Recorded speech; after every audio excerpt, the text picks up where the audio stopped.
Explainer.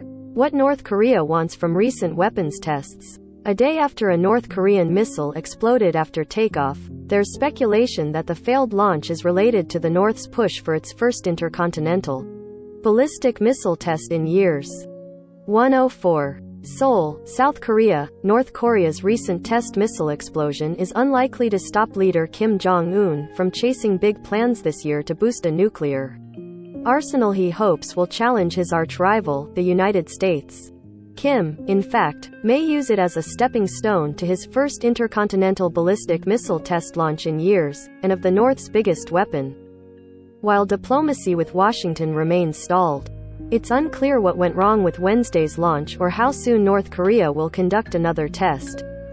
What many observers agree on is the North's next goal: a space launch for a spy satellite that simultaneously tests technology for an ICBM that could accurately target all of the continental United States, possibly with multiple nuclear warheads. Success would allow Kim to add major new weapons systems to his arsenal, boost public support at home and increase his leverage in future negotiations with a Biden administration that is increasingly distracted with the war in Ukraine and other major issues. Here's a look at what North Korea might be up to during one of its busiest weapons testing runs in years. A monster ICBM.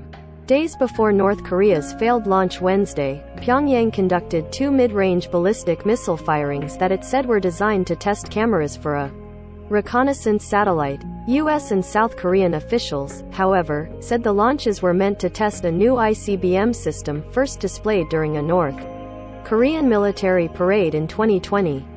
That weapon is the developmental 25-meter, 82-foot, HWASONG-17 missile, the North's longest-range weapon and, by some estimates, the world's biggest mobile ballistic missile system. Its potential maximum range of 15,000 kilometers, 9,320 miles, places all of the continental United States within striking. North Korea has other ICBMs, and its flight tests in 2017 demonstrated an ability to reach the American homeland.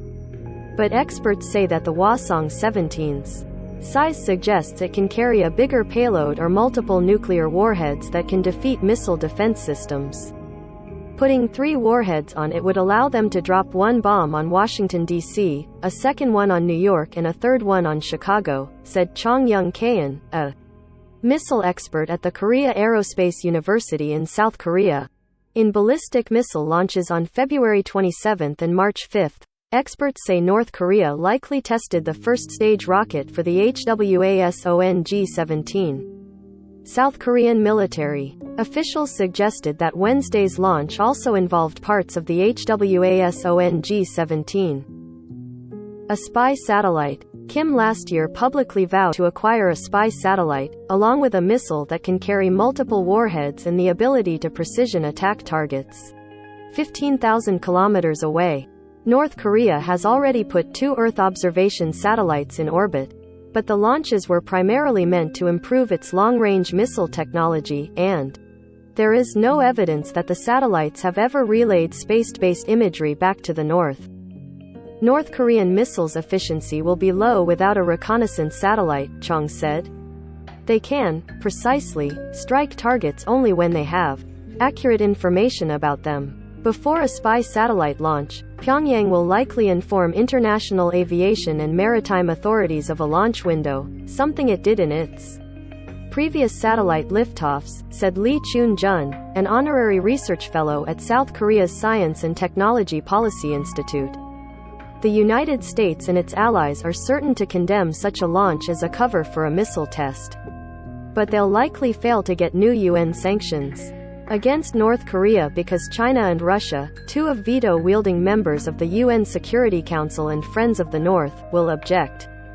Chong said North Korea hasn't likely acquired a high-level spy satellite because of UN sanctions that ban the import of necessary materials, but it can still use existing technology and carry out a launch if it opts for a more political message toward the United States.